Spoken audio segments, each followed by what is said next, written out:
chapters decided to come today, this day. I didn't really know if they would, but it seems like they have. And yeah, from New York with the morning sun, it's me, the angry anime fan, the despair reviewer, to bring chapter 894 of One Piece. Just 6 more until chapter 900, which unfortunately will not happen in the next 3 months or so. First of all, the cover page, we see a little bit more of Leo's story. It's still not finished. Turns out that the Tontata Pirates, or whatever they're calling themselves, is actually been assigned an escort for the Revier. Pirates? Escorting royalty? I mean, King Riku, not that I mind that, it's just that it's gonna be a little bit controversial. But then again, that seems to put up the theory that Princess Mancheri is also going to be there.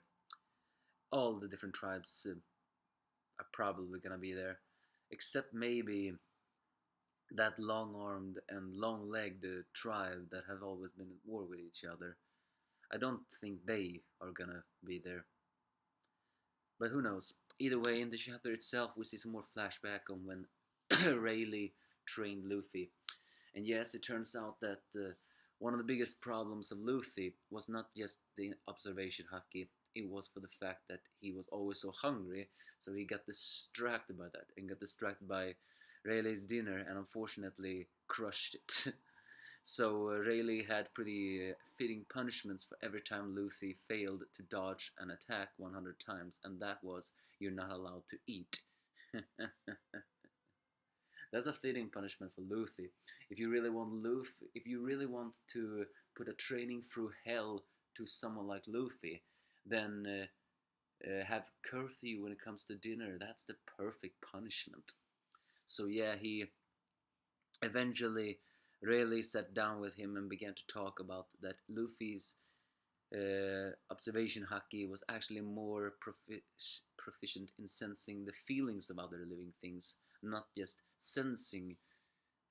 not sensing them any.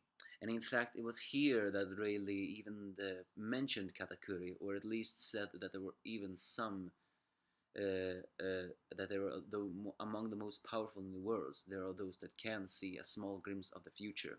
Of course, hinting towards Katakuri. So, and Rayleigh believed that even if Luffy gets stronger, in 2 years he will not get on the same level as the strongest of the strongest. But Luffy just answered, "How if I'm gonna reach that time? I guess it depends on what kind of person they are." So well, I guess Luffy means that depending on how their personality works, he can actually evolve his haki through that. Seeing that Katakuri in the end turned out to be an honorable man, I guess he means by that. So the fight resumes. Luffy managed to dodge some attacks, but then fails to dodge some others. And oh yeah, by the way, it seems Katakuri has his own version of Red Hawk as well, although it almost looks similar to that, called Grilled Mochi. He actually fires a rocket punch that creates that burns a fire, and once it's sent away, well, practically explodes. I guess this does imply that armament haki can cause friction heat inside your body. Well, either way, that fight resumes. We are switching to Beige, who is actually the only bad side of this chapter, mostly because once again the author throws in a situation where I'm just saying, "Oh, can you just decide already?"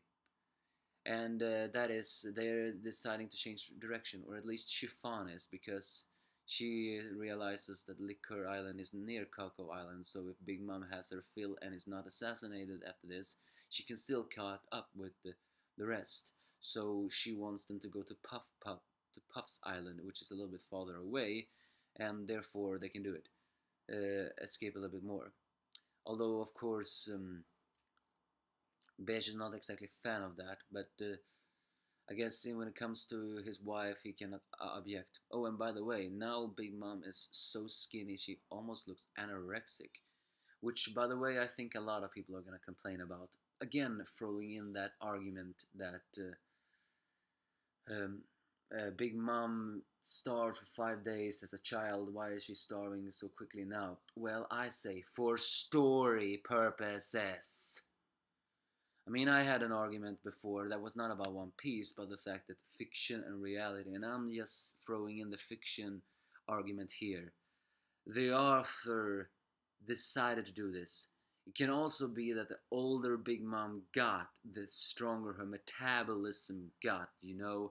I mean, you cannot really tell me that after 85 children or whatever, her metabolism is not exactly weak, you know?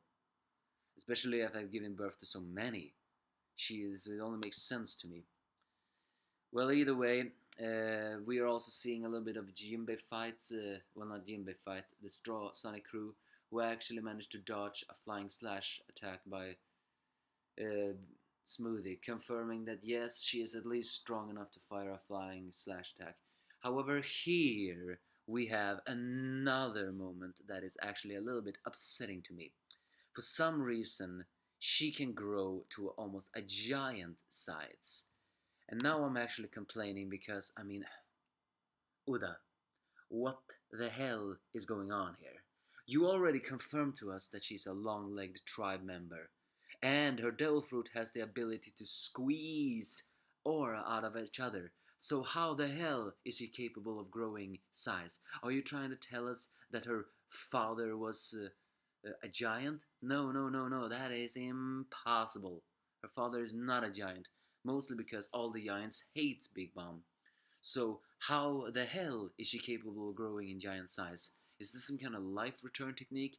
Or is her devil fruit the one that squeezes out juice? I mean, when she squeezes out people, they shiver up. So are you trying to say that she can grow in size from absorbing the aura, the life drinks of others? You have created a situation here, Oda, that makes me a little bit, what the hell is going on?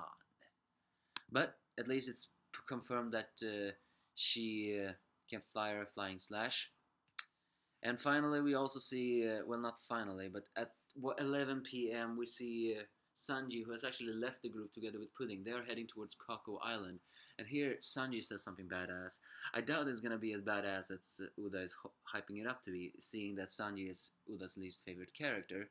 But he does say, I will definitely save my captain. Well, if Luffy managed to defeat Katakuri at last, then we all know that he's gonna be pretty worn out, given to the fact that a lot of the different no, Charlotte family members are being gathered there. Of course, Luffy is gonna need to be saving. But if you ask me, I just wish Sanji could just drop in that fight and at least deck 4 of those Charlotte family members. But no, that's not what he's gonna do. He's gonna drop in the fight, grab Luffy, and then get the heck out of there. Because in the end, Sanji is Uda's least favorite character. And he is never ever gonna give him a badass fighting moment. I long for that moment. It's just that every single chapter we get, we don't see that. And we're introduced to some more of the Charlotte family members. We finally see the duck the duck. Sorry, I cannot pronounce this. The ducklets that we've been implied at. Among the, they ranged from what is it, 30 to 36 sons and 30 to 34th daughter. We see Raisin, which seems to be that white dressed man, and also a guy who looks like a monk called Yuen. We're seeing Brownie, a lazy bum, who is the 39th daughter. No, no, sorry. Raisin is the 33rd son, and Yuen is apparently the 31st, while Brownie is the 32nd. And then we see Yokonde, a small girl who appears to be the 27th. Oh, and here is the biggest surprise of all. We meet the 25th son, former Sweet Commander, Snack. Yeah, we finally see Snack, and let me tell you, he is nothing like his anime picture, which actually, in a way, is not that surprising. But it's a bit disappointing. And but this seems to answer the question. Yeah, Snack is not dead. I thought he was, but no. Turns out Big Mom doesn't kill her her subordinates after all, even if they do fail. So why the hell is Snack alive? Well, who knows? But given to the fact that he says the worst generation with anger, I guess in a way, if he's alive, then I guess he must have lived with the shame that he lost to a worse generation. His bounty is 600 million. Finally, we see a final part of the fight where it seems that Luffy is down for the count, much to Katakuri's frustration. But Luffy gets up once again and says, "This time I am going to end this." As he finally put his fingers in, no, not fingers, his mouth, his arm in his mouth and activates Gear 4th. However, this form is called Snake Man. We are finally experiencing a new Gear 4 form. Last time was Tankman full version. Is this meant to imply that Tankman really is a different version? At least this seems to confirm that Luffy, yes, does indeed have different forms of Gear 4th. However, how is this gonna save him? No idea. The fight against Katakuri is slowly heading towards its climax. Sanji is heading towards Kakao Island in order to save Luffy, which I like. The team are dodging Smoothie's attack. Big Mom is almost to the point of anorexic right now. A lot of things happened and yet nothing happened. Although I don't really can say I disliked this chapter. It did leave with some questions which I actually wonder what is going on. The first, of course, was Beige once again changing direction. I'm not so questioning so much why Big Mom is anorexic, and then why is Snack still alive? Not that I'm complaining about that. It's just that I want to know why. And how is Sanji gonna save Luffy? Well, obviously running away. But the biggest question of all